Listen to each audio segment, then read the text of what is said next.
Bonsoir à tous. Bonsoir. J'attends que David, qui va faire une captation, soit opérationnel. Merci d'être venu et de venir écouter Nicolas, qui est accompagné de Aude, qui est là depuis la naissance du projet éditorial. Moi, je suis Nicolas aussi, des éditions Les Liens qui libèrent. Il y a beaucoup de Nicolas dans notre génération. Ouais.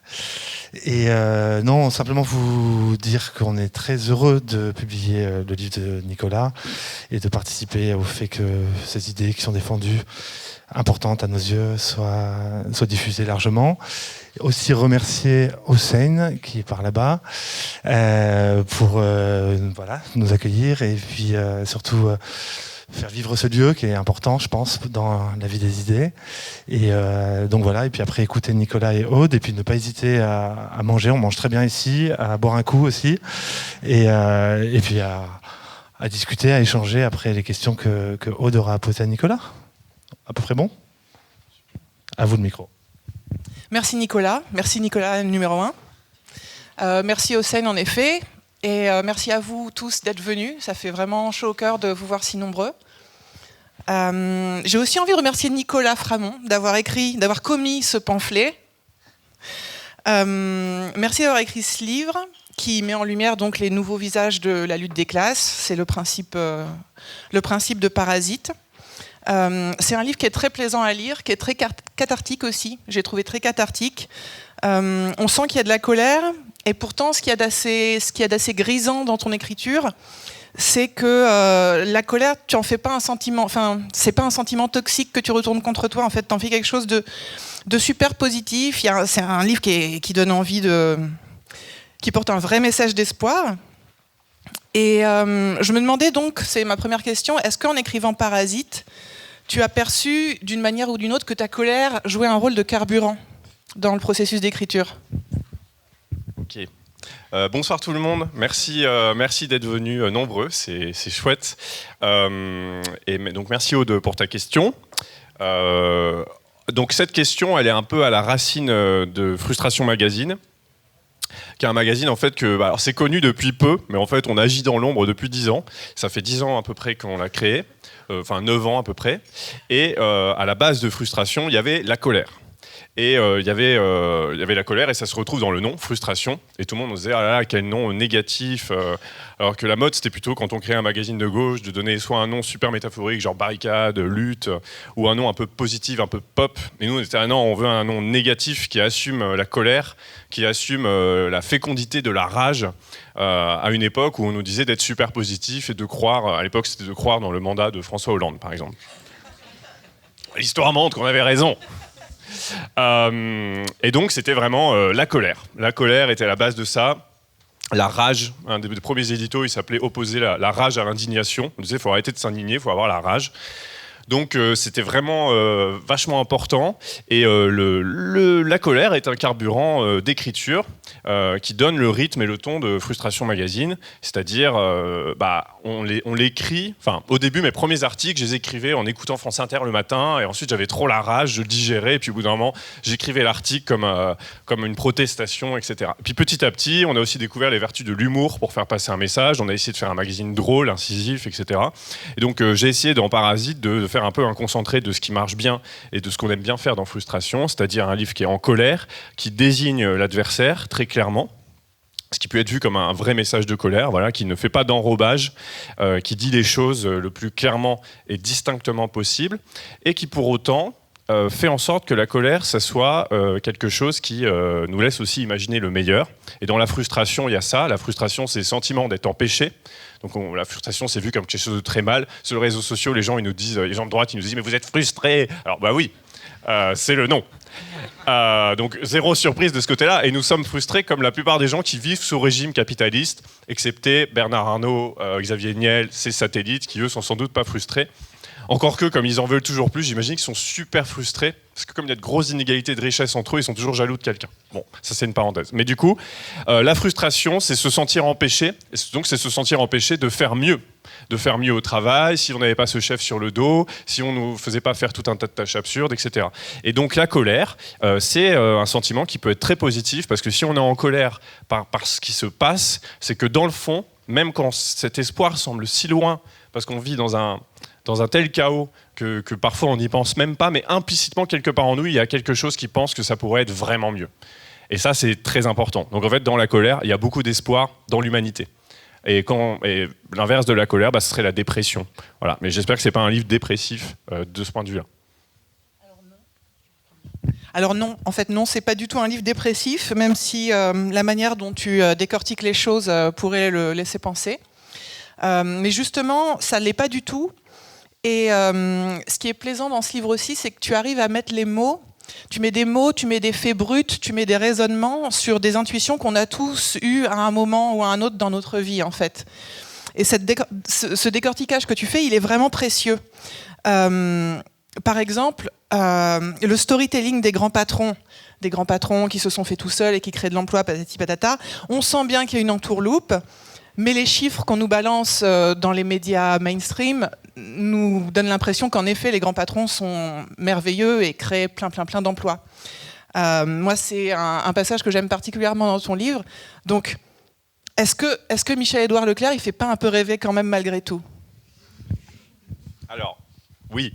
Alors non, en fait. Alors oui, il fait rêver. Michel-Édouard Leclerc, j'en parle parce que du coup, j'ai essayé de parler de différents types de parasites, de grands patrons.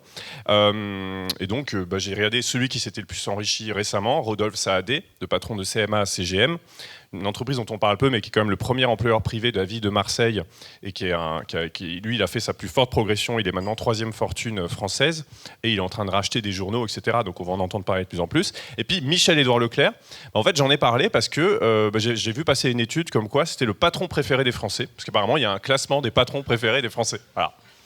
Alors je ne sais pas si vous avez été interrogé à ce classement, moi non, parce que je ne sais pas ce que j'aurais répondu, mais les gens ont répondu Michel-Édouard Leclerc. Parce que Michel-Édouard Leclerc, c'est vraiment le patron sympa. Il vient à la télé nous prévenir qu'il va y avoir une inflation de malade dans 2 mois. Et il fait ça tous les 2 mois. Et donc les gens sont reconnaissants parce qu'ils se disent au moins il nous avait prévenu. Et l'inflation se fait effectivement dans les hypermarchés Leclerc. Donc au moins il nous avait prévenu. Il est un peu plus honnête que les autres. Et donc Michel-Édouard Leclerc, voilà, ce qui est intéressant, comme tu dis, c'est qu'on a l'intuition, enfin je pense tout le monde, on a l'intuition quand même que quand on nous fait un storytelling de grands patrons, il y a une entourloupe quelque part, mais on n'a pas tous le temps et l'énergie d'aller creuser.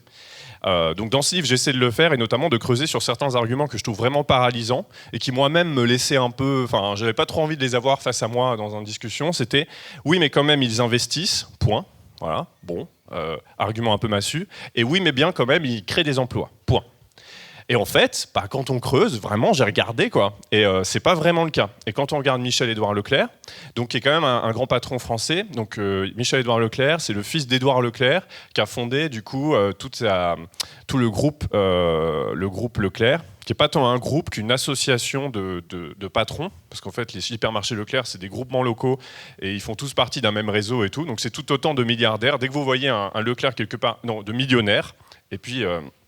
Et donc c'est des millionnaires alliés les uns aux autres au sein d'un grand réseau qui a fait date dans l'histoire de France parce que c'est vraiment, ils ont changé le visage de notre économie et de notre agriculture. Donc quand on creuse un peu son histoire, on voit que les Leclerc, quand ils ont installé leur hypermarché, ils l'ont fait avec des méthodes assez mafieuses, vraiment, où ils se battaient, ils contournaient la loi pour obtenir des ouvertures d'hypermarchés à une époque où quand même l'urbanisme empêchait l'étalement urbain, les zones commerciales, c'était pas du tout consensuel à l'époque, ça l'est complètement maintenant, et on en voit les dégâts.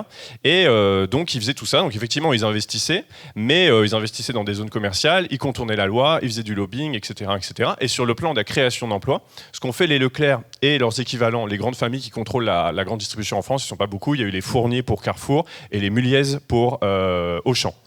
Les Muliez, c'est pas seulement Auchan, c'est tout un tas de boutiques qu'on trouve dans les zones commerciales. Quand on va dans une zone commerciale, il y a une chance sur 2 qu'on entre dans un magasin qui appartient aux Muliez, donc à un membre de la famille, par alliance, ça peut être un neveu, ça peut être... Voilà. Et donc, ces gens-là, non, ils ont détruit des emplois. Les études montrent que un emploi créé dans la grande distribution, c'est 3 emplois détruits ailleurs. Donc effectivement, dans le petit commerce, etc. Mais aussi dans l'industrie agroalimentaire, parce qu'ils essaient toujours d'intensifier, de standardiser la production. Dans l'agriculture, évidemment. Donc c'est vraiment des gens qui ont créé des dégâts sociaux immenses. Et quand on regarde au global, en fait, l'envolée du dynamisme des milliardaires en France et des grandes fortunes, enfin le moment où ils sont revenus aux affaires, parce que bon, ils avaient quand même perdu du terrain dans l'après-guerre, non seulement parce qu'ils avaient collaboré, mais en plus parce que le rapport de force leur était très défavorable. Oui, ils ont massivement collaboré, c'est toujours bien de le redire au passage. Hein. Quand votre idéal, c'est la quête du profit, quelle que soit la couleur de l'administration, vous collaborez avec elle. Donc c'est le cas de quasiment tous les grands patrons français, ce qui explique leur discrédit à l'époque. Et donc ils avaient vachement perdu d'ampleur, ils en ont repris dans les années 80, et depuis qu'ils ont repris du poids dans notre vie politique, dans notre vie économique, on connaît le chômage de masse.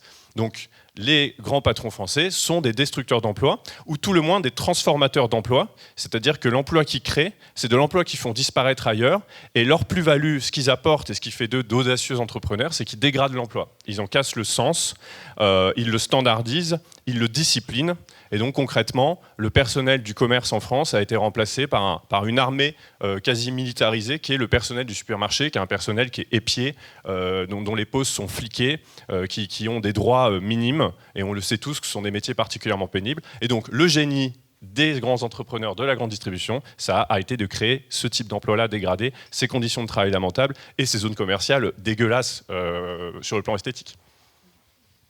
Quand même, faut le dire. C'est vrai, bon. Je propose qu'on essaye d'organiser une dédicace dans un Cultura pour voir si ça marche. Donc je vois que tu es venu avec ton couteau entre les dents. Ça fait plaisir. Est-ce que c'est pas... Alors, en fait, voilà, on va faire un échauffement pour quand tu seras en face de gens qui le pensent vraiment. Est-ce que c'est pas un peu populiste, un peu démago, un peu dangereux de vraiment désigner l'ennemi de cette façon ? C'est dangereux pour l'ennemi. C'est pas dangereux dans l'absolu. Donc effectivement, quand les hésitocrates disent c'est du populisme que de désigner, de dire qu'il y a des bourgeois et de dire ces bourgeois, on peut les mesurer. Moi, je prends toujours la mesure que les bourgeois font eux-mêmes. Le magazine Challenge, chaque année, il classe les 500 plus grandes fortunes de France, 500 familles. Moi, je prends ces 500 familles, je regarde qui elles sont et je vois qu'effectivement, elles ont un point déterminant dans notre vie politique et économique. Donc ces 500 familles, elles ont toutes des noms et c'est la presse bourgeoise qui les donne. Donc en plus, je suis même pas allé trier les poubelles. Moi, j'ai lu Challenge, j'ai lu Les Échos, j'ai lu des biographies de patrons, tout ça écrit par des journalistes complètement complaisants. J'ai lu une enquête par Leclerc, écrite par un pote de Leclerc. Voilà. Mes sources, c'est leur source. C'est juste que je lis les choses un peu différemment d'eux. Et donc, faut les désigner, parce que si on ne les désigne pas, on n'arrivera jamais à mettre fin à leur règne. Et donc, je prends toujours l'exemple, je cite, c'est la deuxième fois que je vais parler de François Hollande ce soir, vieille référence, mais dans son fameux discours du Bourget de 2012, où tous les journalistes avaient dit c'est un discours très très très à gauche, c'est le tournant de gauche de sa campagne, il avait dit ce truc pas du tout de gauche, il avait dit mon ennemi c'est le monde de la finance, il n'a pas d'adresse, il n'a pas de visage, et pourtant il gouverne. Alors c'est vrai qu'il gouverne, mais il y a des visages, il a une adresse, et d'ailleurs il les connaissait très très bien, puisque son propre secrétaire général adjoint à l'Élysée faisait partie de ce monde-là. Donc en fait, il y avait tous ses potes autour d'eux, de la finance, ils avaient des visages et tout, ils étaient là, non, ils n'ont pas de visage. Alors c'est très important, et du coup, évidemment, il ne les a pas combattus, comme chacun sait. Bon, c'est pas simplement parce qu'il les avait pas désignés, c'est parce qu'il ne voulait pas, maintenant on connaît le fin mot de l'histoire. Donc c'est très important de l'incarner, parce qu'encore une fois, et alors est-ce que c'est populiste ? Alors, ça dépend ce qu'on entend par populiste. À l'origine, le terme, c'était un terme de littéraire, de dire la littérature populiste, notamment russe, c'était celle qui exaltait l'identité paysanne, l'identité prolétaire, pour valoriser en fait le peuple face aux élites néfastes. Et donc, c'est un peu ce que je fais.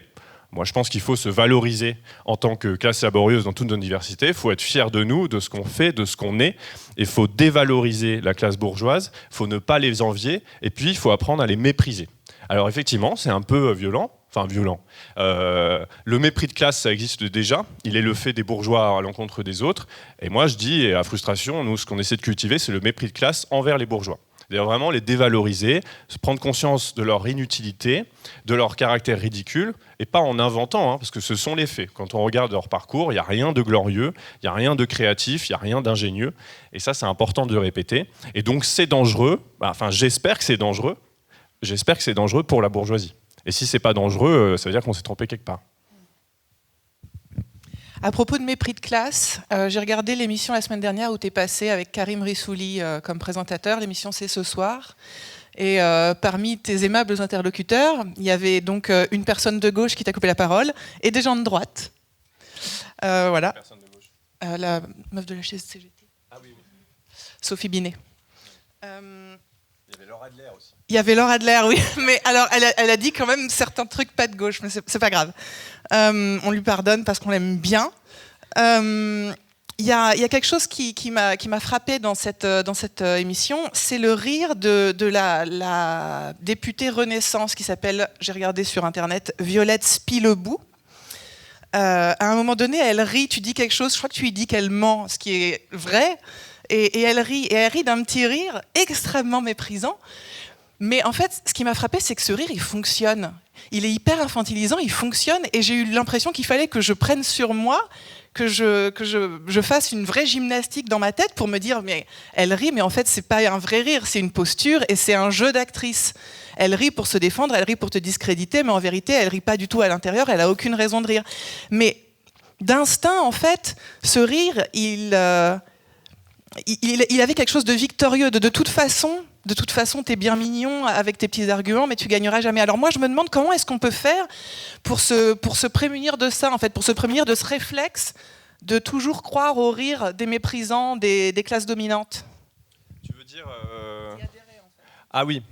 Bah alors, c'est vrai que donc cette Violette là, c'était une députée macroniste. Moi, j'en ai vu plein parce qu'à un moment, j'ai travaillé à l'Assemblée nationale et il y avait plein de députés macronistes. Donc je les voyais à la pause café, etc.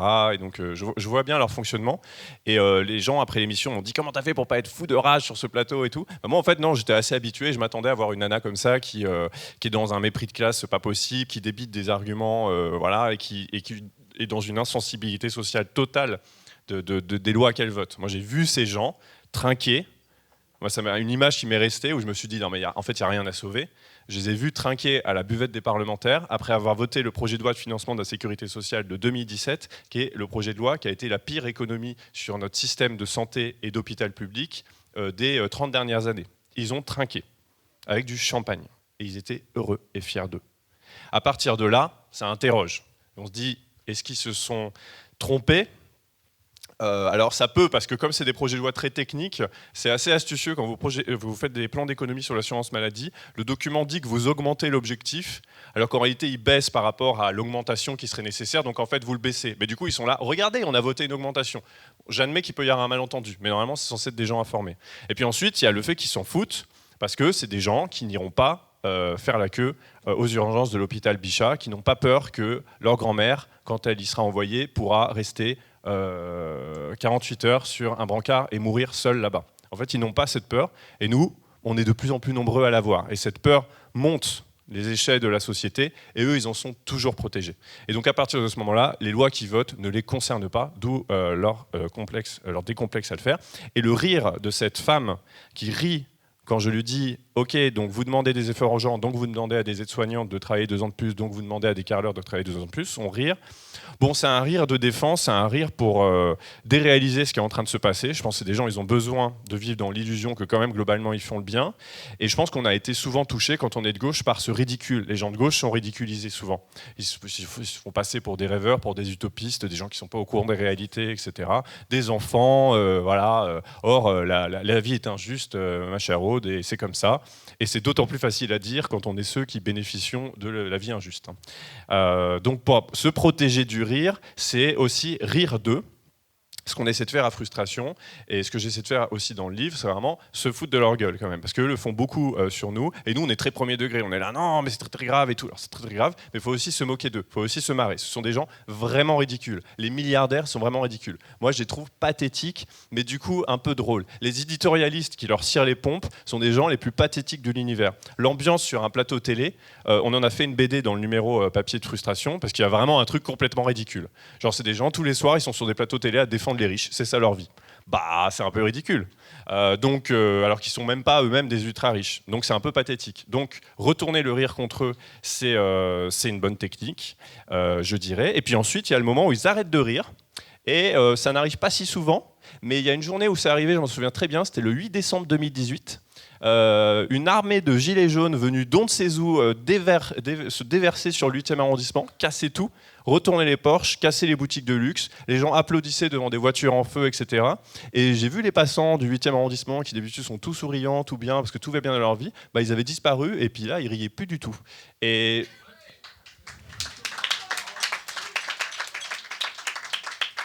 bah quand même, il faut garder ça en mémoire, parce qu'on n'en a pas tant que ça, des souvenirs comme ça, ces 40 dernières années. Et là, c'en est un. Et ils riaient plus du tout. Et le soir, sur les plateaux télé, ils étaient tous blêmes, alors que c'est leur boulot de dire que tout va toujours bien. Mais là, ils n'avaient jamais vu ça, ils avaient très très peur. Voilà.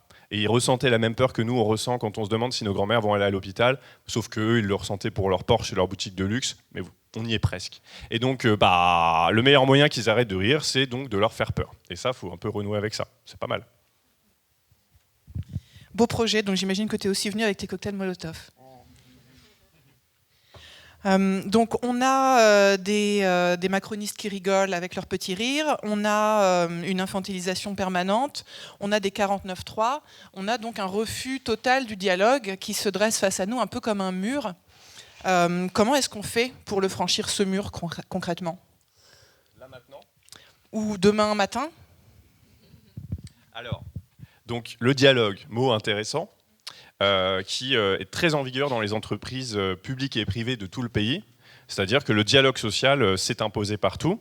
Donc l'idéal du dialogue social, qui est vraiment un idéal macroniste par excellence, c'est de dire on va discuter posément du plan social obligatoire que vous allez vous prendre. Mais si vous voulez, il y a mis 200 postes, mais on est prêt à négocier sur 5 ou 10. Voilà, c'est à peu près ça l'état du dialogue social. Et encore, là, je vous parle du meilleur des cas, parce que la plupart du temps, il n'y a pas vraiment de marge de négociation. Donc, alors, face au dialogue, c'est très, on le voit dans les entreprises, les syndicats et les organisations représentatives du personnel sont très embarrassés parce que c'est très dur de refuser un dialogue quand on vous le tend. Et en même temps, vous savez qu'il ne marche pas. Donc, quelle est votre position ? Il y en a plein, ils disent, on va aller dialoguer. Mais ça ne marche pas, et puis à la fin, ils auront juste cautionné, à leur corps défendant, mais en fait, cette espèce de marché de dupes qui leur a été fait, comme pas mal de Français l'ont fait au moment du grand débat national, parce que Macron, c'est un gars qui est imprégné des valeurs du secteur privé capitaliste, et donc lui aussi, il n'arrête pas d'organiser des concertations, des dialogues où la solution est déjà toute trouvée. Donc c'est refuser le dialogue, voilà, c'est un des axes que je développe dans le livre, refuser le dialogue et s'approprier la notion beaucoup plus intéressante de rapport de force. Alors dans le rapport de force, c'est vraiment une notion intéressante qu'il faut s'imaginer sur le plan physique. Le rapport de force, c'est physique de la physique, la matière que j'ai pas étudiée au lycée, parce que j'avais fait ES. Donc je ne vais pas m'aventurer là-dedans, mais c'est vraiment une force contre une force, voilà. Et c'est ça le rapport de force. Je vais m'arrêter là sur l'explication sur la physique. Du coup, sur le plan syndical, ça implique concrètement quand on est face à son patron qui veut nous imposer un truc, la loi ne nous permet pas de dire non, c'est mort, voilà, parce qu'on n'est pas dans une cogestion, on n'est pas dans une autogestion, c'est lui qui décide. Et donc, faut trouver autre chose qui est comment on s'impose face à lui. Et on impose, on crée des conditions qui font qu'il est obligé de renoncer. Donc ça, c'est le rapport de force. Du coup, ça veut dire arrêtez d'essayer de dialoguer. Et c'est pareil sur le plan politique. Et je pense que, comme à gauche, on est globalement des bons élèves, imprégnés d'idéaux républicains, on a tendance à... Moi, je l'entends beaucoup dans des manifestations, des gens qui disent « Mais pourquoi ils ne nous écoutent pas ? Nous sommes 2 millions ». Et puis le lendemain, c'est pourquoi ils ne nous écoutent pas ? Nous sommes 3 millions. Et puis si on atteint 4 millions, la question se posera de la même façon. Mais parce qu'en fait, ils n'ont aucun intérêt à nous écouter tant qu'ils ne sont pas contraints à le faire. Donc refuser le dialogue, c'est parfois difficile parce que ça fait passer pour le rabat-joie, mais c'est la condition de notre survie, quoi. Et donc vraiment sortir de l'idée qu'ils vont arrêter de nous faire du mal, sortir de l'idée que face au péril écologique, ils vont prendre des décisions qui s'imposent. J'en reparle dans le bouquin, je ne suis pas expert des questions écologistes, mais je ne pouvais pas ne pas en parler quand on parle de parasitisme. Mais il est très clair maintenant qu'on sait que Total était au courant depuis 1971 des effets de sa production sur le changement climatique. C'est-à-dire qu'ils savaient bien avant nous, et ils ont continué. Et c'est pareil pour toutes ces compagnies pétrolières américaines. Et ils continueront jusqu'au bout. Ils pomperont tout ce qu'il y a à pomper, et puis ils se protégeront, eux, des conséquences. Et donc en fait, il n'y a rien à attendre. Alors c'est un constat très flippant, qui est beaucoup développé dans le livre de Michael Correa, Criminel climatique, qui est très intéressant là-dessus, parce que voilà, il décrit vraiment comment concrètement ces gens savent et continuent, ils savent et ils continueront. Et donc on ne peut rien attendre d'eux parce qu'ils fonctionnent d'une autre façon que nous.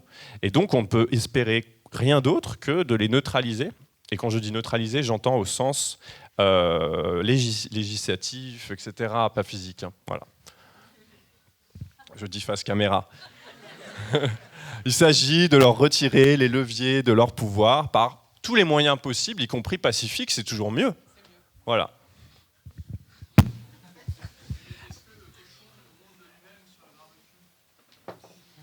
Bon, alors on passe aux questions dès maintenant. Alors moi j'aimerais bien lire un petit passage, si vous me permettez. C'est pas long du tout, c'est moins d'une page. La bourgeoisie est donc un parasite qui se nourrit de notre travail, de nos impôts, de notre vie politique, de nos besoins et de nos rêves. Nous l'avons montré dans le premier chapitre. Mais elle génère aussi un bruit parasite, celui de son idéologie qui recouvre tout, qui nous empêche de penser clairement, tant nous sommes soumis aux injonctions au bonheur et au maintien d'un niveau de consommation compatible avec les exigences du capitalisme. L'aspect le plus pervers de ce bruit parasite reste cependant l'emprise du capitalisme sur la manière dont nous nous percevons nous-mêmes. Nous nous voyons désormais à travers le regard que la classe dominante pose sur nous. Est-ce que la bourgeoisie, c'est pas un peu un mari toxique ? Et alors, comment on fait pour s'en débarrasser ? Alors, sachant qu'on avait discuté ensemble de cette métaphore il y a longtemps, et on a repris tous les concepts des maris toxiques, des ex-toxiques pour l'appliquer. Il y a plein de trucs qui marchent étrangement, notamment le gaslighting, donc, qui est le fait de refaire l'histoire en quelque sorte. Donc, par exemple, les maris violents refont l'histoire du couple pour faire passer la femme pour complètement folle. Donc nous, c'est en permanence ce que font les bourgeois avec nous. Hein. Ils refont en permanence l'histoire, notamment pour réduire notre rôle historique. Bon, il y a un gaslighting que la bourgeoisie fait que je trouve particulièrement blessant. C'est celui de dire mais ce sont les peuples qui ont élu Adolf Hitler. Et ça, ils nous le sortent systématiquement, et c'est une façon de nous dire de nous méfier contre nous-mêmes. Ils disent attention, votre histoire de démocratie, c'est très bien, mais il faut quand même qu'elle soit limitée, parce que quand on donne le pouvoir aux gens, ça donne Adolf Hitler. Et alors là, moi, cet argument, on me l'a sorti tout le temps. Et puis en fait, quand on regarde ce qui s'est vraiment passé, on est là, ah bah non, c'est pas du tout ce qui s'est passé en fait. Non, Adolf Hitler, il est parvenu au pouvoir par une coalition des membres de la bourgeoisie allemande qui étaient prêts à tenter ce coup-là, parce que ce qui leur faisait le plus peur, c'était pas le fascisme, c'était le communisme. Et ça s'est vérifié dans tous les pays fascistes du monde, et le fascisme est né avant tout de la peur bourgeoise pour le communisme. Il faut quand même le répéter, quoi. Et donc, ça me rend fou parce que moi, voilà, j'ai été victime de ce gaslighting au sens où moi, j'ai juste cette éducation standard, un peu éducation nationale républicaine. Et avec un peu tous les poncifs. Voilà. Moi, j'ai gobé du poncif jusqu'à mes 18 ans, poncif sur poncif sur poncif, dont le fait, genre, attention, la démocratie, ça peut être très dangereux parce que les masses, les foules, elles se déchaînent sur des boucs émissaires, blablabla. Et en fait, quand on voit à chaque fois qu'il y a eu des régimes fascistes, c'était toujours les bourgeois derrière. Et ça, c'est violent parce que du coup, on se méfie contre soi-même. On se dit, oh là là, moi, je veux une démocratie radicale, tout pouvoir au peuple, etc. Et si j'étais pas en train de nourrir la bête immonde qui se cache à l'intérieur de nous. Et ça, je pense que c'est un doute que plein de gens ont eu. Donc ça, c'est un exemple de la bourgeoisie qui se comporte en mari toxique. C'est vraiment comment on te détruit de l'intérieur, et notamment on détruit ton estime de toi. Donc nous, ils détruisent notre estime de nous en tant que travailleurs. En tant que travailleur, par exemple, en tant que classe sociale également. En tant que travailleur, je trouve ça flagrant. Les méthodes de management qui vident les salariés et qui créent des burn-out, ce sont des méthodes de dévalorisation. Les suicides de France Télécom, le harcèlement institutionnel depuis caractérisé de la direction de France Télécom envers ses salariés, c'était comment faire en sorte que ces gens se sentent comme des merdes pour qu'ils se sentent tellement inutiles qu'ils partent par eux-mêmes. Résultat, certains sont tellement partis qu'ils se sont tués. Et c'est ça qui s'est passé. Et les méthodes de management actuelles, elles consistent à ça. C'est comment on peut faire sentir les gens comme des merdes, parce qu'il ne faut pas trop les valoriser, parce que s'ils se sentent valorisés dans leurs compétences de travailleurs, ils vont se sentir forts et ils vont discuter mes ordres. Et voilà ce qui se passe. Et c'est ce qui se passe également au niveau politique. Voilà. On dit le peuple des Gilets jaunes, il est homophobe, il est raciste. D'ailleurs, les gens votent RN. Voilà, ils votent RN. Donc, il faut vraiment hyper se méfier d'eux. Il faut se méfier de nous-mêmes. Il y a un truc de pourri à l'intérieur de nous. Et moi, je l'ai beaucoup ressenti socialement. ressenti comme travailleur aussi, je me suis déjà senti comme une merde au travail, oui. Et donc je vois la toxicité individuelle que la domination capitaliste crée sur nous, et je pense qu'on n'en parle pas assez. Et c'est pour ça que dans le livre, il y a tout un chapitre sur les dégâts de la psychologie positive, de l'injonction au bien-être personnel, à la résilience, au bien-être au travail, au bonheur au travail, à prendre du recul, à prendre sur soi, à faire des massages, à faire de la réflexologie palmaire. Pendant longtemps, j'ai fait une formation dans une boîte que je ne citerai pas, qui était pourtant publique, hein, comme quoi, où la solution à la surcharge de travail, oui, les gens bossaient jusqu'à 2h du mat', accessoirement, c'était les stages de réflexologie palmaire. Ça veut dire masser sa propre main. Parce que moi, j'étais pas sûr. Je m'attendais à un truc un peu plus subtil. J'étais, mais ça a l'air génial. C'est masser sa propre main. C'est une évolution de la fameuse balle anti-stress des années 90. Voilà. 30 ans de progrès, maintenant on est à la réflexologie palmaire. Et si ta réflexologie palmaire marche pas, ça veut dire que tu n'es pas capable de te détendre. Tu ne prends pas de recul face à la situation. Le problème vient de toi, tu n'es pas maîtresse de tes émotions, et donc tu t'es fait ton burn-out. Expression aussi employée couramment. Nicolas, merci. Qui se dévoue pour poser la première question? Répondez pas tous en même temps. Ah.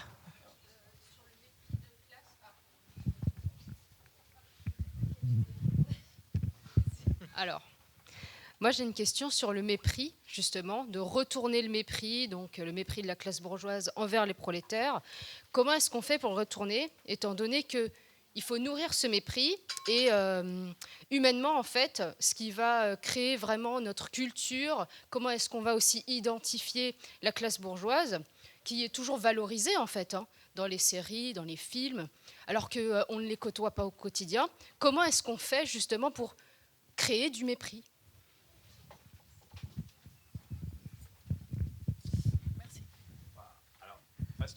Vaste question, parce qu'effectivement, les outils culturels à disposition pour créer du mépris envers certaines catégories sont pas forcément en nos mains.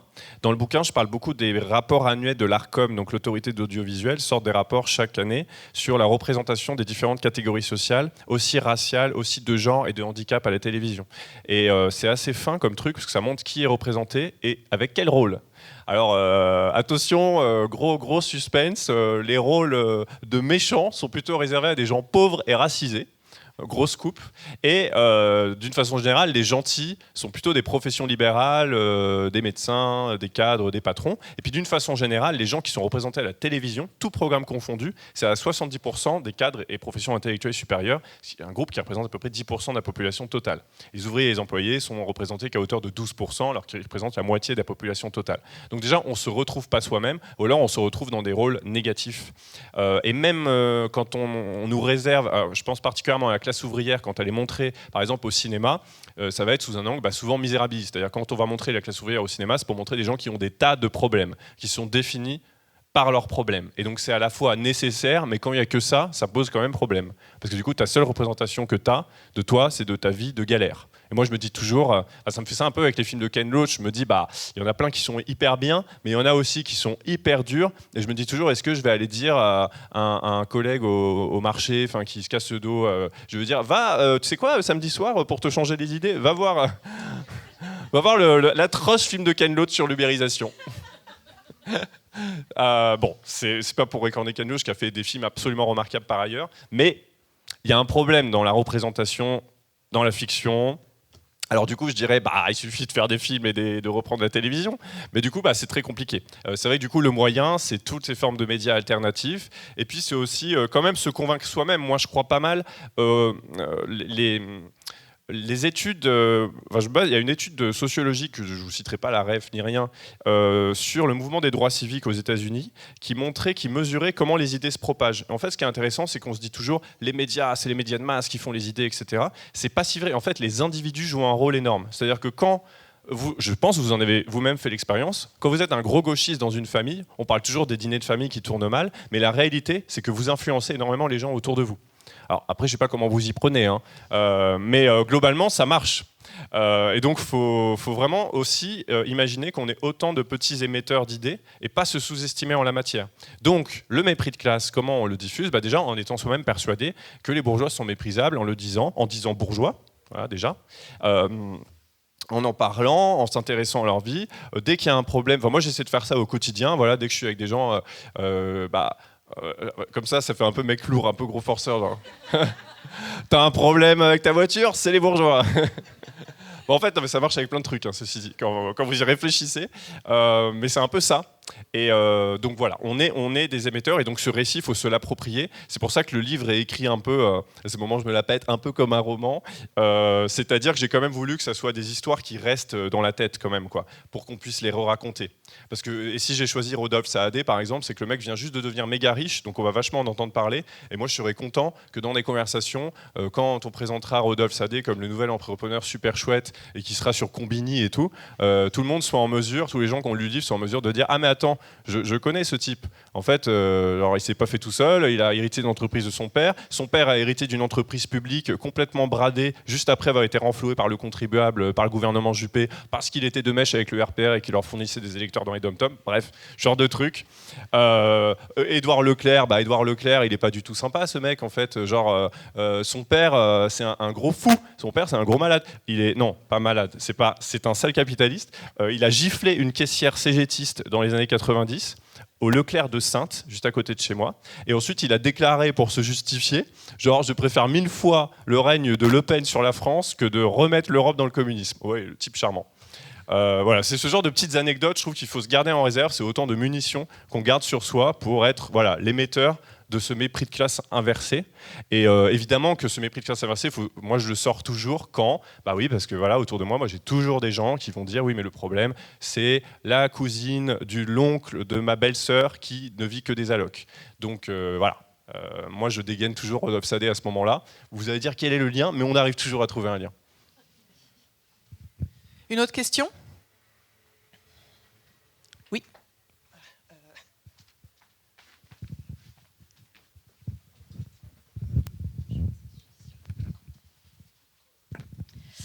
Alors moi, la question que je me posais, en fait, là je viens d'intégrer une nouvelle entreprise, et ce que je constate, c'est que les gens vont mal, très très mal. Il y a 3 personnes en arrêt maladie long que j'ai jamais connues depuis que je suis arrivée, alors que ça fait 2 mois. Il y a une démission il y a 2 semaines. Et puis les gens que je vois au boulot vont très très mal, vont que se plaindre de la direction, du management et du fait qu'ils font parfois 6h du mat, 20h. Alors moi, mon réflexe quand je les ai connus à la pause midi, c'est de leur dire mais il n'y a pas de CSE, il n'y a pas de syndicat, non, il n'y en a pas. Et du coup, je demande pourquoi. Et je leur dis qu'il faudrait en faire un, et ils sont d'accord, il faudrait en faire un, il faudrait se battre pour leurs droits, mais ils ne peuvent pas parce qu'ils n'ont pas le temps, tout simplement, parce qu'en fait, ils bossent trop, et que s'ils arrêtent de bosser ne serait-ce qu'une heure, et leur boulot, ils vont le perdre, en fait.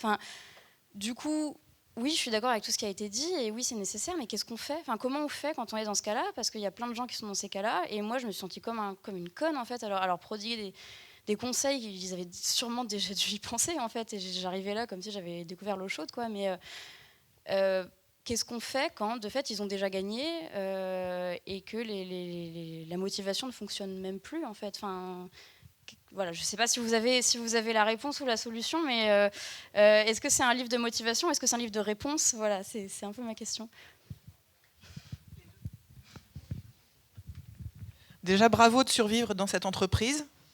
On peut la nommer ou pas ?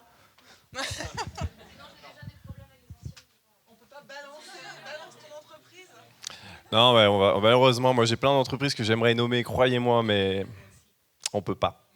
Alors, déjà, conseil important, faire attention à soi dans un premier temps.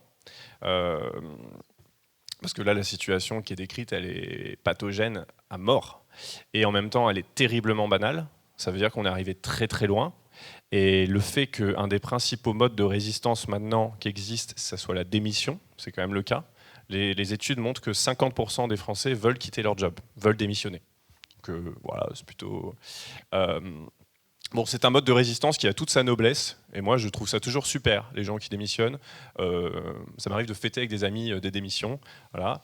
Et bon, c'est un peu triste aussi parce qu'on se dit c'est tout ce qui nous reste, de partir d'endroit en endroit, en se disant j'y reste le moins possible, le temps d'eux. Et en plus, ces enfoirés sont en train de nous priver de l'assurance chômage qui nous permettait de respirer entre deux jobs toxiques. Parce que leur objectif, c'est qu'on ne puisse pas respirer, c'est qu'on continue d'y être. Parce que les moments de chômage, contrairement à tout ce que ces enfoirés disent, c'est pas un moment de glandouille et tout, c'est un moment de reconstruction de soi, de son estime, de ce qu'on est, quoi. Et donc là, ils viennent de diminuer de 25% le temps d'indemnisation. C'est quand même parce qu'en fait, il y a une demande claire du patronat qui est « Oh là là, on a un gros turnover, etc. » Moi, j'en ai vu des patrons toxiques se plaindre. Je comprends pas, les gens partent. Or, j'ai envie qu'ils restent. Sans doute qu'ils partent parce qu'il y a le chômage qui leur tend la main. Non, ils partent parce que tu es un putain d'enfoiré. Alors évidemment, j'ai rarement eu l'occasion de répondre ça. Je me la raconte, mais bon. Et là, je lui ai dit... Alors, du coup, pour revenir au cas... oui, le phénomène décrit, il est terrible. C'est-à-dire que plus on fait travailler les gens, moins ils ont de temps pour s'organiser. J'aurais tendance à dire, c'est le genre de situation auquel en vrai il faudrait discuter autour d'un verre de façon très méthodique. C'est-à-dire comment on fait là, dans cette situation-là, pour stopper le processus. Il faut créer un événement en se protégeant soi-même, en protégeant ses collègues pour marquer le coup. Et là j'ai lu un bouquin, moi je regarde, j'aime bien, dès qu'il y a un livre qui parle un peu du travail, ce qui n'est pas si courant, je l'achète. Et là j'en ai lu un d'un auteur japonais qui s'appelle Le Bateau Usine, c'est un livre qui a été publié en 1929 et qui a été réédité en 2008 en pleine crise financière. Je trouve super bien ce livre, parce que ça décrit vraiment une situation catastrophique sur un bateau usine au large du Japon. On peut pas... Franchement, c'est assez terrible. C'est des pêcheurs et des ouvriers qui ont été recrutés dans des villages dispersés exprès pour qu'ils ne puissent pas se syndiquer, qui sont vraiment dans la discipline nationaliste japonaise de l'époque, etc. Et puis, quand même, petit à petit, le livre raconte une situation extrêmement désespérée, d'où survient quand même des événements qui finissent par aboutir à quelque chose. Ou pas d'ailleurs, on ne sait pas vraiment.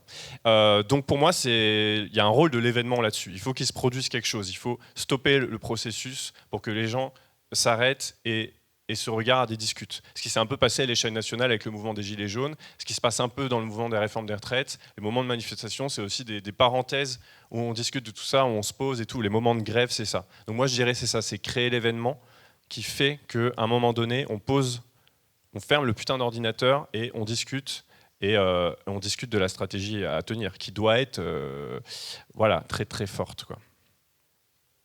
Mais voilà, c'est des réponses théoriques. Le livre, malheureusement, il n'est pas... Moi, je pense qu'il faudrait faire des manuels de lutte. C'est des projets, d'ailleurs, qu'on a à Frustration, d'être vraiment sur des situations concrètes, comment on fait, etc. Mais en tout cas, le livre, il y a certains grands préceptes de comment on retrouve ce sentiment de conflictualité un peu victorieux. Mais là, c'est vraiment un stade macro. Et ensuite, il faudrait le décliner sur des stades plus précis, quoi. Le monde du travail, je rebondis un instant, le monde du travail est aussi fait pour mettre beaucoup en concurrence entre eux, les salariés. Je pense qu'on peut aussi chercher à ne pas tomber dans ce piège-là et à recréer du collectif et à se dire les uns aux autres qu'on est ensemble et qu'on est unis, même si ça fait un peu les bons contre les méchants. Ça peut aider aussi et ça peut aider à mieux vivre une situation de patronat toxique, quoi. Voilà.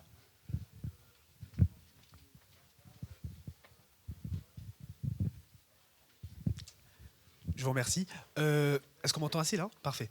Ma question, c'était sur les peuples qui seraient prétendument traversés par le racisme ou l'homophobie ou que sais-je, mais en l'espèce, c'est le cas.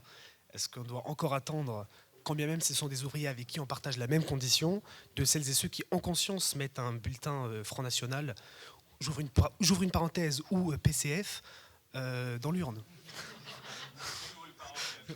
Et je la referme tout de suite. Et question subsidiaire, mais j'ai pas encore lu le livre, ça tombe bien parce qu'il vient de sortir. Mais on parle des grands milliardaires, mais qui est-ce qu'on doit détester le plus, Michel-Édouard Leclerc ou Léa Salamé ? La grande bourgeoisie capitaliste ou celle qu'on appelle la bourgeoisie culturelle ?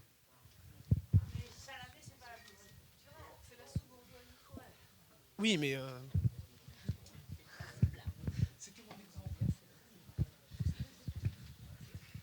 Il y avait 2 autres questions après, on vous oublie pas. Alors Léa Salamé, alors voilà, la sous-bourgeoisie, donc un terme qu'on utilise à frustration, j'en redonne des définitions et des exemples dans le livre. Donc la sous-bourgeoisie, ce sont les gens qui sont les producteurs de l'enrobage idéologique, notamment justifiant le règne de la bourgeoisie sur nos vies. Il y a vraiment besoin de ces gens-là parce que sinon, d'un œil tout à fait objectif, le fait qu'il y ait des gens qui soient 10 000 fois plus riches que d'autres, il n'y a aucune philosophie politique jamais créée sur Terre qui justifie ça, globalement. Donc il faut beaucoup d'efforts, de travail. À l'échelle des entreprises, ça va être tous les consultants qui vont venir enrober le plan social, dire en fait, c'est un mal pour un bien, c'est l'occasion de rebondir dans la vie et tout. Il faut quand même des professionnels pour dire ça. Donc Léa Salamé, elle occupe ça à l'échelle nationale. Oui, alors la réponse est évidente. Il faut moins la détester que Bernard Arnault. Il y a une hiérarchie dans tout ça. Les top chefs, c'est quand même les 500 plus grandes fortunes de France. Et ces 500 familles, c'est elles qui sont donneuses d'ordre. Et après, ils ont des gens qui bossent pour eux, qui sont traversés par des contradictions. Par ailleurs, c'est ça qui est intéressant. La sous-bourgeoisie, par moment, Laure Adler, par exemple, à l'émission, on peut dire qu'elle fait partie de la sous-bourgeoisie. Enfin voilà, elle fait partie de l'appareil idéologique. Mais quand même, sur la réforme des retraites, comme elle a des convictions féministes qui se sont développées, peut-être plus particulièrement ces dernières années, j'ai pas trop su texto son parcours. Par exemple, elle est choquée que ça soit hyper défavorable aux femmes. Alors qu'en tant que bourgeoise, tous les bourgeois, ils adorent les réformes des retraites. Ils trouvent ça super, ça correspond à leurs valeurs. Faire trimer les prolos plus longtemps, ça a toujours été leur objectif. C'est ce qu'ils appellent la valeur travail. Et ils adorent ça. Et puis, donc, on sentait que Laure Adler, elle, il y a des trucs qui entrent en contradiction, parce que c'est quand même une femme. Voilà, et du coup, à ce titre, c'est quand même injuste. Et ta première question, il y a des gens qui sont racistes. Il y a des gens qui votent RN en conscience. Il y a aussi des gens qui votent RN pour des mauvaises raisons. Ça existe aussi. Moi, je veux pas minimiser parce que après, c'est toujours le truc. J'avais lu le bouquin de Ruffin comme ça où j'avais dit, quand même, faut pas non plus balayer complètement du fait qu'il y a aussi du vrai racisme dans toute cette histoire. Et que le vrai racisme, ça existe. Ça ne veut pas dire qu'il est inscrit dans nos gènes et qu'on ne peut pas s'en débarrasser, et qu'il touche intrinsèquement plus les classes populaires que les autres. Mais c'est quand même un truc très présent, très structurant en France, qui est un pays historiquement colonial, qui n'a pas du tout fait de réflexion. Enfin, moi, j'apprends l'histoire de mon pays. Je l'ai appris ces dernières années. Je veux dire, je l'ai pas appris à l'école. Je l'ai pas appris pendant mon enfance. J'ai pas appris le massacre de Sétif. J'ai pas appris tout ça. J'ai pas appris les horreurs commises par l'armée française partout dans le monde. C'est des choses qu'on apprend plus quand on est militant que quand on est citoyen. Donc, faut pas s'étonner qu'ensuite les gens ils soient là. Non, je vois pas le problème. On va pas être dans la repentance, etc. Parce que si, quand on regarde ce qui s'est vraiment passé, on peut être dans la repentance. Ça serait un peu la moindre des choses. Voilà. Donc il y a du racisme et pour moi une des réponses au racisme c'est d'attaquer le racisme, voilà. Et puis une des réponses au racisme c'est aussi de faire en sorte que la part de racisme, par exemple la part de vote RN qui soit un vote anti-système, ce qui existe, qui est certainement nimbé de racisme. Enfin, je veux dire, à partir du moment où on accepte de voter RN en disant oui, mais moi, ce qui m'intéresse, c'est d'abord leur programme anti-Europe. Ouais, mais du coup, ça veut dire que la partie raciste, ça te dérange pas plus que ça. Donc, voilà. Mais bon, en même temps, rediriger la colère vers ceux d'en haut, moi, je pense que ça reste un bon truc pour combattre ce forme de colère dirigée d'en bas et qui fait particulièrement les choux gras de la bourgeoisie. Ça reste vrai. Après, ça peut pas être une réponse suffisante. On peut pas ne pas s'occuper du racisme en disant c'est bon, moi, je m'occupe de la bourgeoisie, donc on va pas s'occuper d'antiracisme. Heureusement qu'il y a d'antiracisme vénère en France, enfin, voilà, particulièrement en France. Il y avait d'autres questions derrière.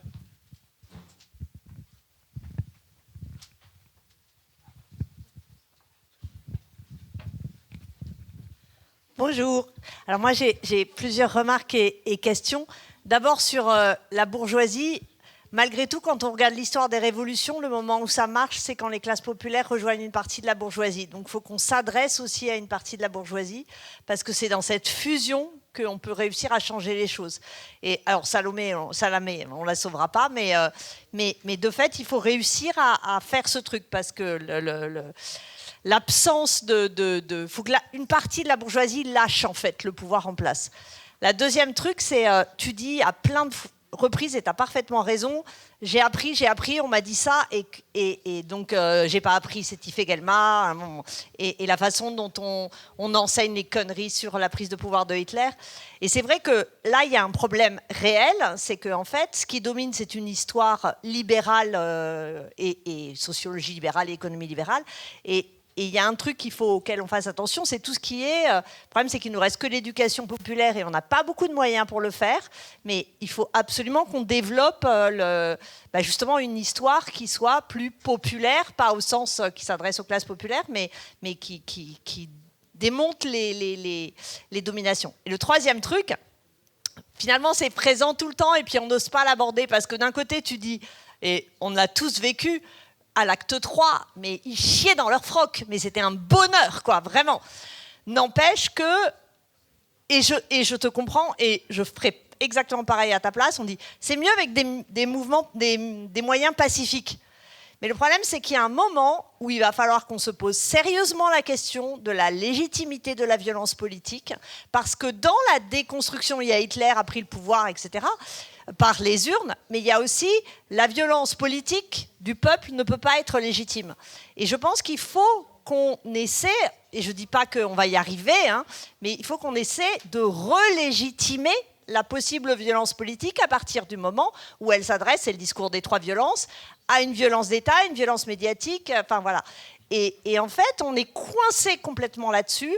On ne l'était pas jusque dans les années 70-80, parce que les souvenirs de la résistance avaient relégitimé la violence politique. Et résultat, on pouvait résister par la violence à une violence en face. Mais maintenant, c'est une espèce d'interdit. Et c'est ça qui nous coince, parce que de fait, là, on est déjà 2 millions en manif, mais ils en ont rien à foutre, en fait.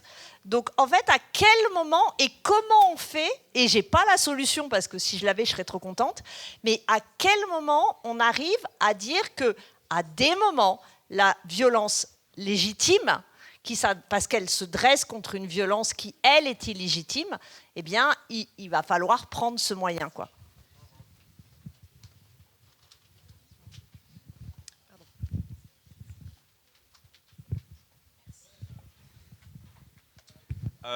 Sur le premier point qui est l'alliance, cette idée qu'il faut que les révolutions arrivent quand il y a une partie de la bourgeoisie qui fait défection.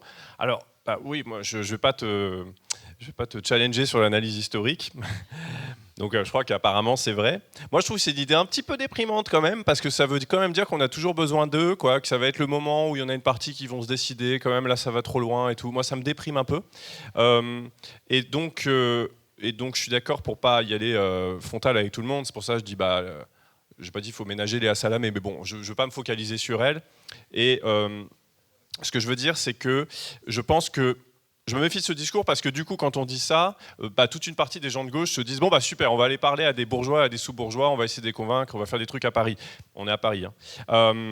Et moi, je pense qu'il y a quand même, là, le truc qui manque actuellement, c'est surtout l'organisation des classes laborieuses, qui le sont pas ou peu, qui l'ont été pendant les Gilets jaunes, mais je pense que c'est là-dessus qu'il faut mettre l'accent. Et ensuite, on verra sur quels bourgeois veulent nous rejoindre. Il y en aura certainement, voilà, parce que de fait, il y en a, je veux dire, des gens qui font partie de la bourgeoisie ou de la sous-bourgeoisie et qui ont rallié depuis longtemps, qui œuvrent concrètement, matériellement, à des idées, à la diffusion d'idées critiques. Donc ça existe déjà. Mais ce qui existe moins qu'avant, c'est l'organisation des classes laborieuses.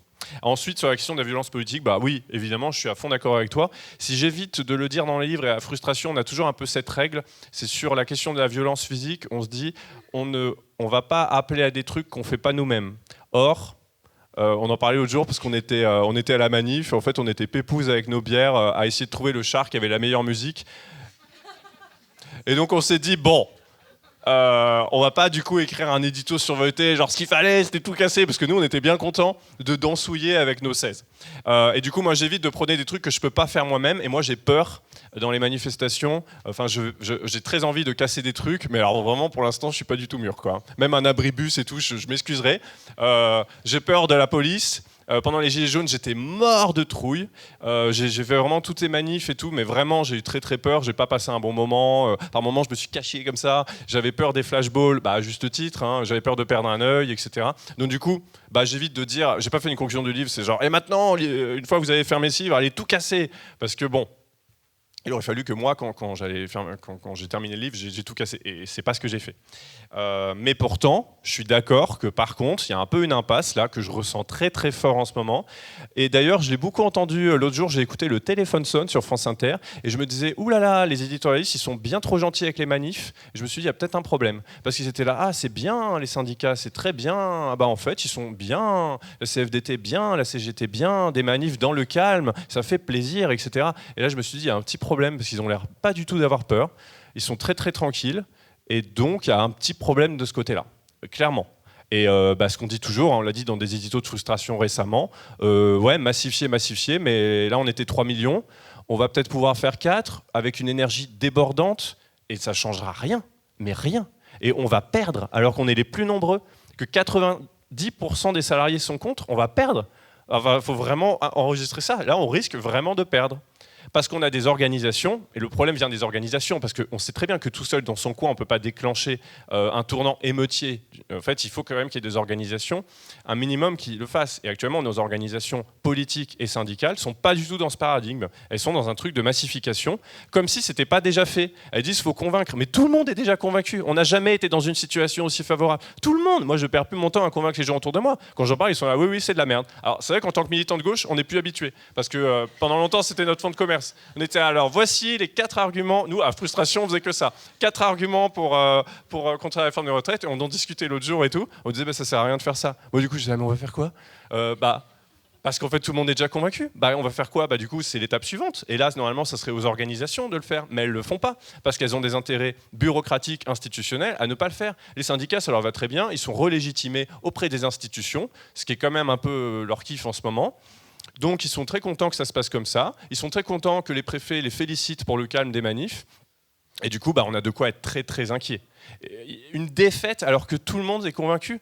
Enfin, ça serait fou. Les précédentes réformes des retraites, le problème, c'est que les gouvernements gagnaient la bataille de l'opinion en opposant tout le temps les gens entre eux. Or là, on est tous d'accord. Il n'y a plus d'opposition entre public et privé. Ils nous ont tellement tous paupérisés que ça devient quand même très difficile de dire que les fonctionnaires sont des salles privilégiés. Il faut vraiment faire un gros effort. J'entends même plus ce discours. Alors pourtant, moi, je fréquente des petits commerçants tout le temps. Ils le disent plus. Ils sont là. C'est dur pour eux.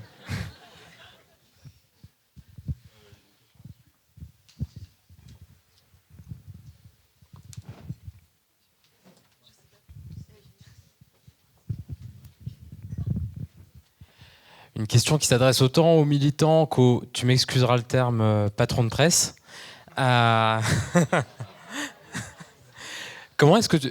Quelle appréciation tu fais aujourd'hui en fait, de la nécessité de participer au débat organisé sur les médias bourgeois à l'endroit du combat pour l'hégémonie culturelle ? Toi, en tant plus que meneur quand même d'un magazine de niche, si tu peux me permettre le terme.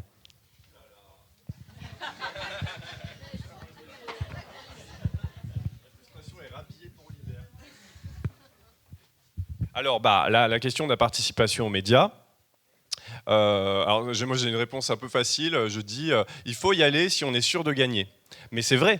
Parce que pourquoi on se priverait de l'audience de ces émissions moi, en fait, j'avais vraiment ce truc de...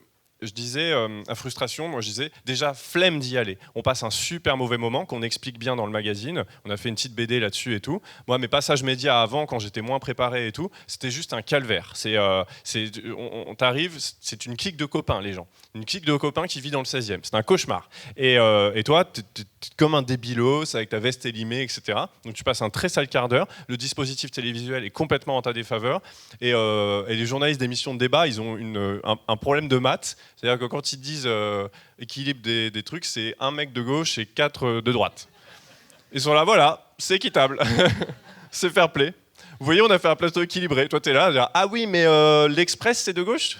Ben oui. Oui, il est comme vous. Alors...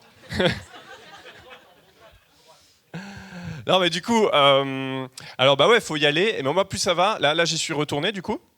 Parce que déjà, faut être invité, hein.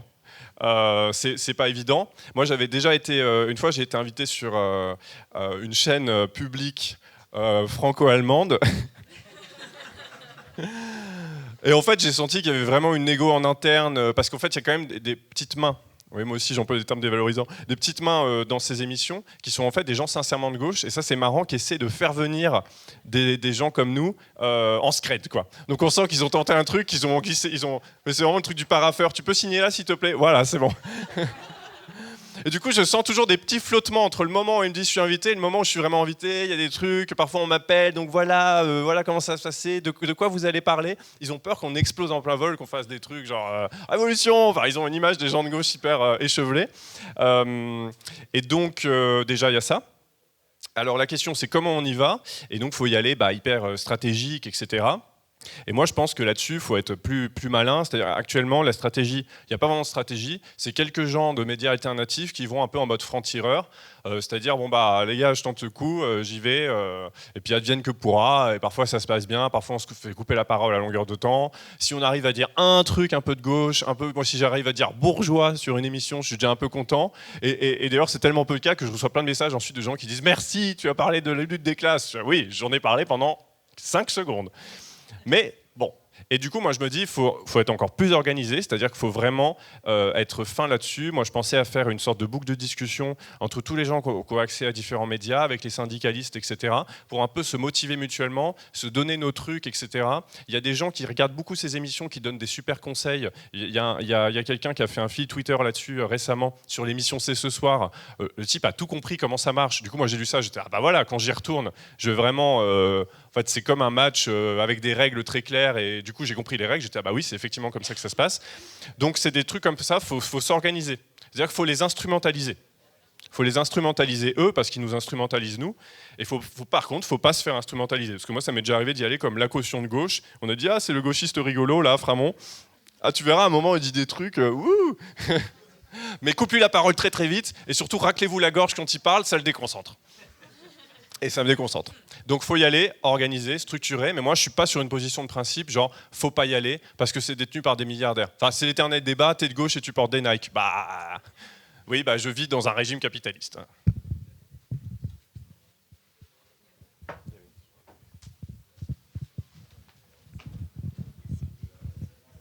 Merci, bonjour. J'avais une question. Tout à l'heure, on parlait beaucoup des moyens d'action pour essayer d'inverser la vapeur, notamment dans l'état d'esprit et mettre les personnes en condition justement d'être dans la lutte. Moi, j'avais une question sur la question du temps.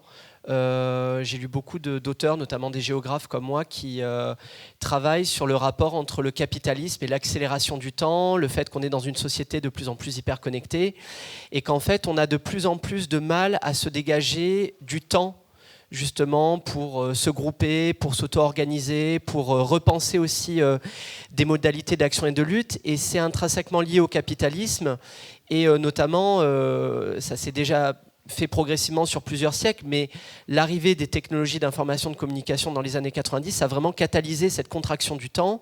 Le fait que quand on a un crédit pour payer son appartement, on est pris à la gorge d'un point de vue financier et on manque de temps et on doit aller au travail et on manque de...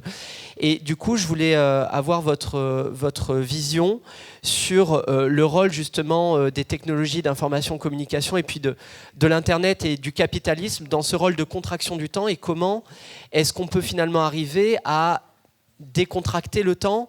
Comment est-ce qu'on peut arriver à se redégager le temps nécessaire pour organiser justement cette lutte des classes, quoi. Merci. Il y a un livre, je me permets, de Jonathan Crary qui s'appelle 24/7, qui est vachement bien sur cette question-là. Et sinon, je laisse Nicolas répondre. Ouais, c'est le truc sur le sommeil, là. En gros, ça explique pourquoi on fait tous des insomnies, un peu, quoi. Ouais. Alors, le temps joue un rôle, moi, je trouve, notamment sur l'inégal accès à l'organisation politique et syndicale. Mais ça vient aussi des organisations politiques et syndicales. Moi, je pense qu'il y a un gros travail à faire là-dessus, d'adaptation des organisations politiques à la réalité de ce qu'est le temps des gens actuels. Le temps de travail, le temps de vie, le temps domestique, etc. Et moi, j'ai été épouvanté la dernière fois que je suis allé à une réunion politique d'un parti de gauche particulièrement leader, et c'était pour les élections législatives, et je me suis dit, allez, je me remotive, c'est important, nup, nup, nup, et... J'étais pas si chaud que ça, mais je me disais quand même, allez, quand faut y aller, faut y aller. Et je suis allé à une réunion, je me levais le lendemain à 5h, parce que je faisais les marchés avec mon copain. Et donc, comme plein de gens qui se lèvent tôt par ailleurs, et puis plutôt les gens des classes ouvrières. Et là, je me suis retrouvé dans une réunion avec des gens qui visiblement avaient le temps, qui étaient plutôt des retraités. Et la réunion a duré de 20h à minuit et demi. Et moi, je me suis dit, oui, non, mais c'est pas dans les statuts. Il n'y a pas de statut. Les gens, ils font ce qu'ils veulent, hein. Wouh. Et c'est pas un parti, hein. Ouh là là. C'est gazeux, ça veut dire que tu fais les horaires que tu veux. Donc, et moi je suis sorti de là, j'étais lessivé, les gens avaient fait des tunnels. Alors vous dites en même temps le tunnel, et je fais des tunnels depuis tout à l'heure, mais bon, je suis là pour ça. Mais les gens font des tunnels. Les gens n'ont aucune éthique, n'ont aucun putain de respect de ton temps, parce que eux en ont et toi t'en as pas. Et moi je me disais, qui sont ces gens qui me volent mon temps pour un candidat aux législatives qui était même pas présent? Parce qu'il n'avait pas le temps, justement. Et il était nul. Et je dirais pas son nom. Ouais. Il a perdu. Il a perdu ce nul. Alors, non, mais du coup, vous voyez, mon rapport au militantisme est un peu chamboulé. Mais non, je me suis dit, on m'a volé mon temps. Du temps que j'aurais pu passer avec mon copain, avec mon chat, à cuisiner, à faire des trucs utiles et tout. Et moi, c'est le chat qui vous... Non, et je me suis dit, non mais, faut arrêter le capitalisme te vole déjà ton temps, donc il faut que les organisations politiques et syndicales arrêtent de te voler ton temps et de te lessiver. Donc il faut qu'on respecte le temps des gens, et moi j'ai vu ça comme une preuve d'irrespect. C'est-à-dire que les gens ne s'étaient pas renseignés sur ma situation, enfin je sais pas qui se lève à 5 heures, ils en avaient rien à taper. Ils partaient du principe qu'ils étaient tous des gens qui avaient le temps. Alors après, certes, il y avait l'effet retraité, mais il y avait aussi l'effet étudiant. Enfin, la sociologie du militantisme fait ça, c'est globalement des gens qui ont plus de temps. Et du coup, après, il ne faut pas s'étonner quand ils sont là. Oui, mais regardez, en même temps, on n'est que entre profs bah oui, mais tu t'attendais à quoi? Enfin, donc non, prof à la retraite, excusez-moi, je voulais pas dire que les profs... Je sais, vous n'avez pas le temps. Oh là là, vous avez des tas de copies comme ça, vous aussi. Vous aussi, on vous vole votre temps. Ça a l'air horrible. Moi, je ne voudrais pas, hein, mais... Wouh. Alors... J'avais noté des catégories professionnelles à pas écorner ce soir. Oui, il y avait bien prof. Je voulais vraiment pas... Pardon. Alors... Non, voilà, à la limite retraité, mais il y a aussi des retraités. Je ne veux pas manquer de référence, parce que par exemple, on se bat pour la retraite, on se bat précisément pour avoir du temps. Il y a tout ce rapport au temps, et donc ouais, est central, c'est une richesse. Et il y a une étude intéressante qui est sortie récemment, qui dit qu'il y a, en fait, il y a plein de gens, je ne sais plus, c'est 40% de la population, non, 30%, enfin je ne sais plus quelle est l'étude, de toute façon plus ou moins bidon, mais ça donne des ordres de grandeur, qui dit qu'il y a plein de gens, ils sont prêts à travailler moins si ça leur laisse plus de temps. C'est complètement anticapitaliste, enfin c'est anti-sarkozyste déjà, travailler plus pour gagner plus, et puis c'est anticapitaliste parce que nous on nous dit travaille plus, tu pourras acheter plus de trucs, tu auras moins de temps mais tu auras plus de trucs. Et en fait les gens ils disent non, je veux surtout plus de temps. Et j'ai l'impression que c'est une revendication hyper importante. Et là, dans le mouvement des retraites, c'est ça. Les gens, on leur dit 2 ans de plus. Non, vous me volez mon temps. On nous vole notre temps pour payer les aides publiques aux entreprises privées. C'est ça qui se passe, pour payer leur putain d'exonération d'impôts. Donc, le rapport au temps, il est central et c'est super bien que vous en ayez parlé. Mais du coup, je dirais, pour permettre l'auto-organisation des gens, il faut des organisations qui sont adaptées au temps. Et le mouvement des Gilets jaunes, j'y reviens, faisait une organisation suffisamment souple, localisée près des gens sur les ronds-points, qui permettait un engagement adapté à la vie des gens. Et actuellement, le militantisme classique ne permet pas un temps adapté à la vie de la plupart des gens. Et du coup, le militantisme est vécu comme un sacrifice, alors que ça devrait être une chance, ça devrait être un moment où on se sent plus fort, où on passe du temps, qui nous enrichit, etc. Et au contraire, là, on voit le militantisme comme un sacrifice que tu fais de ton temps, et tu seras récompensé. Tu seras récompensé, mon fils, peut-être que tu seras assistant parlementaire, et que là, on pourra te voler tout ton temps, jusqu'à ce que tu en meures. Voilà.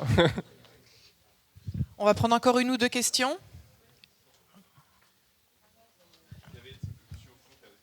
Le monsieur au fond. Et après.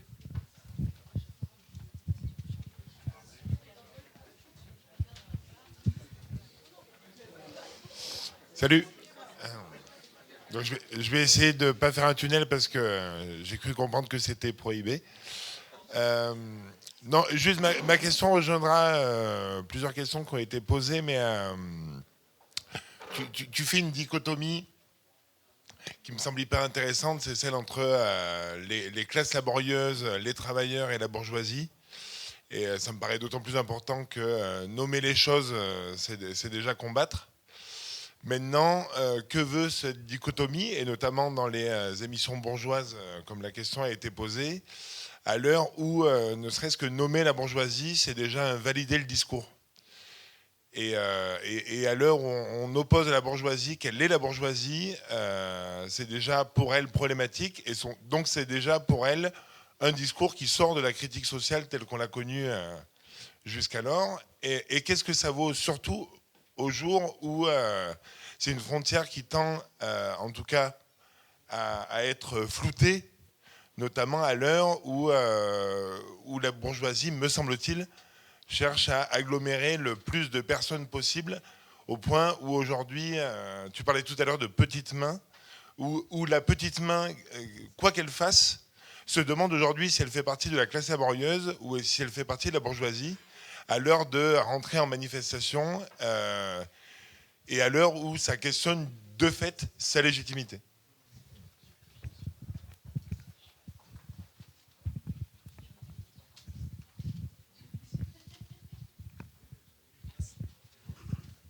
Sur la fin, tu fais référence au fait que, par exemple, en plein d'entreprises contemporaines, tout le monde est manager d'un truc. Le titre de manager a été généralisé, ce qui fait qu'en fait, on est tous truc manager, product manager, machin manager, process manager, voilà. Alors qu'on manage personne, mais du coup, on a un titre qui est valorisant. Mais je pense qu'en fait, personne n'est dupe. Enfin, pas grand monde en tout cas. Je pense que la bourgeoisie, effectivement, essaie toujours de créer des illusions d'ascension sociale, des récits d'ascension sociale, et qui nous laisse toujours entendre que c'est plus complexe. Moi, c'est toujours ce qu'on m'a opposé, ce qu'on nous a opposé à la frustration, c'est toujours c'est plus complexe.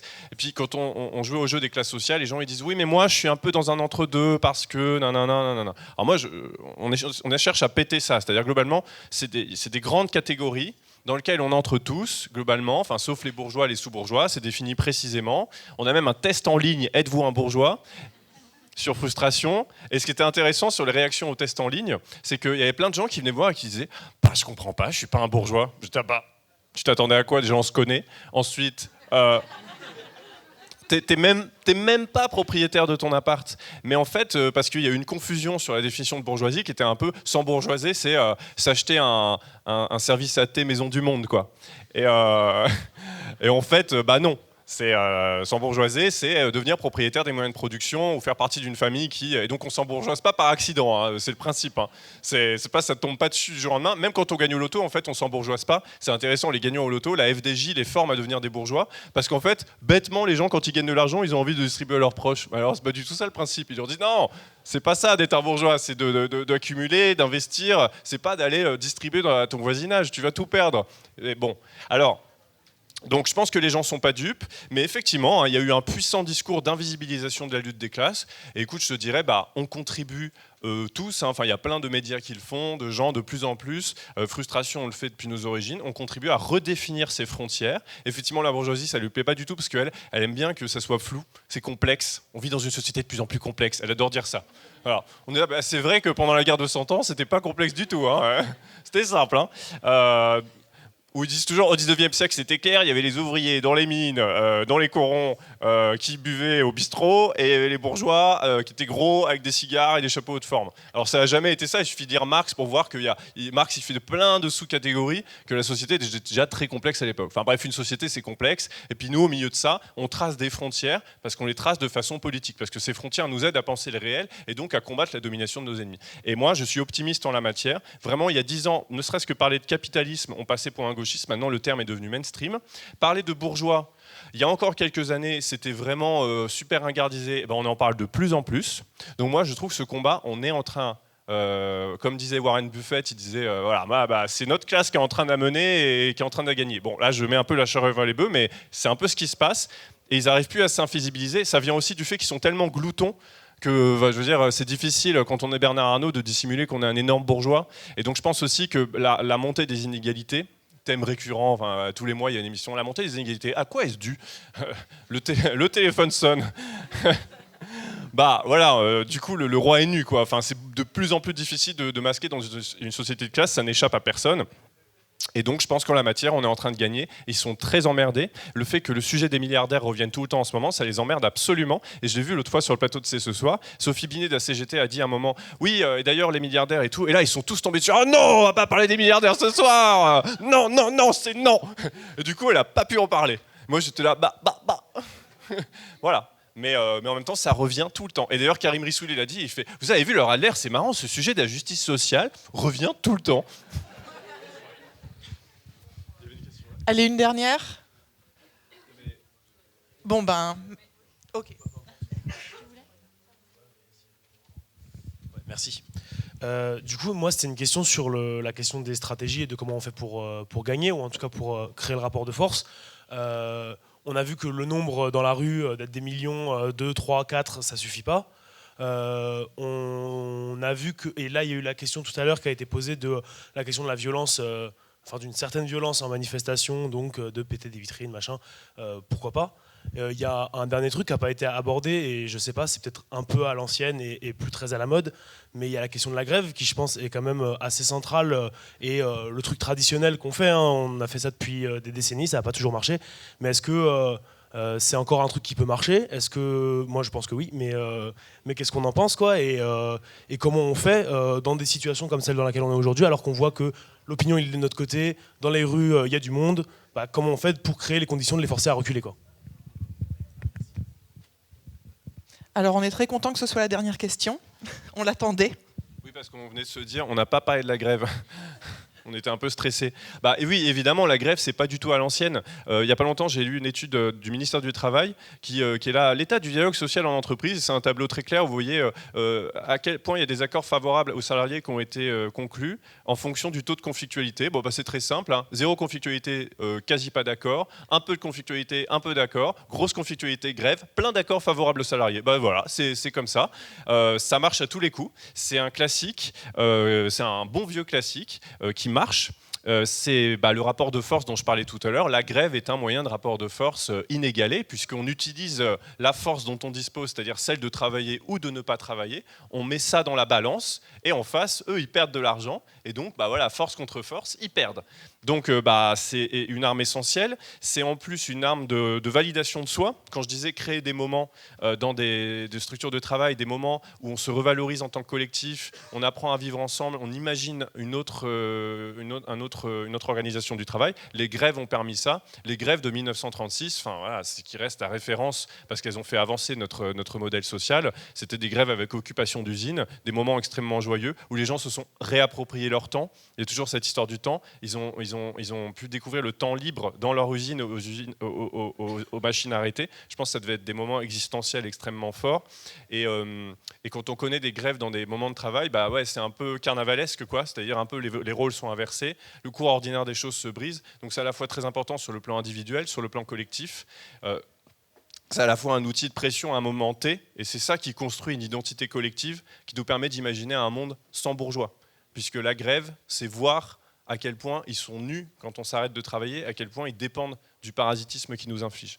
Et sur la situation à laquelle que tu décris, moi je suis très inquiet. On en discute pas mal, la frustration en ce moment, c'est-à-dire qu'on voit qu'effectivement, les syndicats ne se dirigent pas vraiment vers une stratégie de grève et qu'ils ont fait un peu la pire situation de grève qui est la grève perlée, et qui est une grève que je ne vois pas pourquoi rationnellement les gens continueraient à la soutenir. Moi j'ai déjà fait ça une fois, j'étais contractuel de la fonction publique, j'ai fait grève un jour, je me suis dit super, j'ai perdu plein d'argent et il ne s'est rien passé. C'était une grève symbolique qui permettait aux syndicats de monter au ministère pour mieux négocier. Mais finalement, ils nous ont utilisés. Alors la grève, c'est pas censé être ça, c'est pas censé être un faire-valoir pour des bureaucrates. Donc comment on réactive ce scénario de grève générale? Bon, je pense déjà en parlant autour de nous, j'ai quand même l'impression que dans les bases syndicales, il y a des gens qui font ce travail-là, qui poussent dans plein de secteurs. Donc j'ai bon espoir que ces gens qui font ce travail vont y parvenir. Nous, on les encourage dès qu'on peut avec nos articles, etc.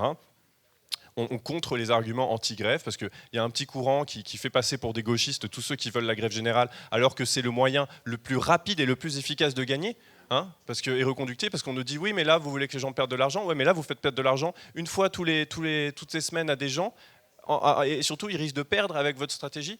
Donc ouais, moi évidemment, je suis hyper favorable à ça et je pense qu'il faut continuer de parler. On a une chance historique d'avoir une grève massive et populaire. Et c'est ça qui marche, parce qu'effectivement, l'ennemi des grèves, c'est l'impopularité. Mais là, on n'a pas ce risque-là. Alors, qu'est-ce qu'ils attendent, quoi ?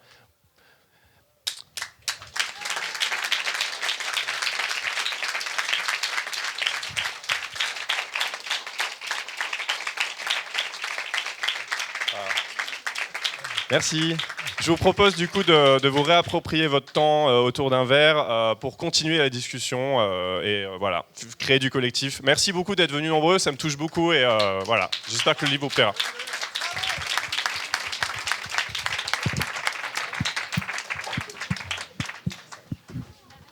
Top. Le livre est en vente ici, Parasite, donc en sortant. Et puis, s'il vous plaît, si vous voulez bien ramener les verres vides au comptoir.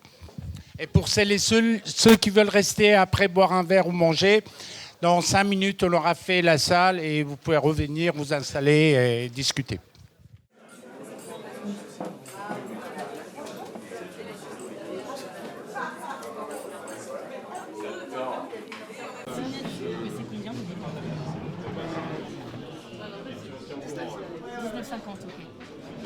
Bonne soirée.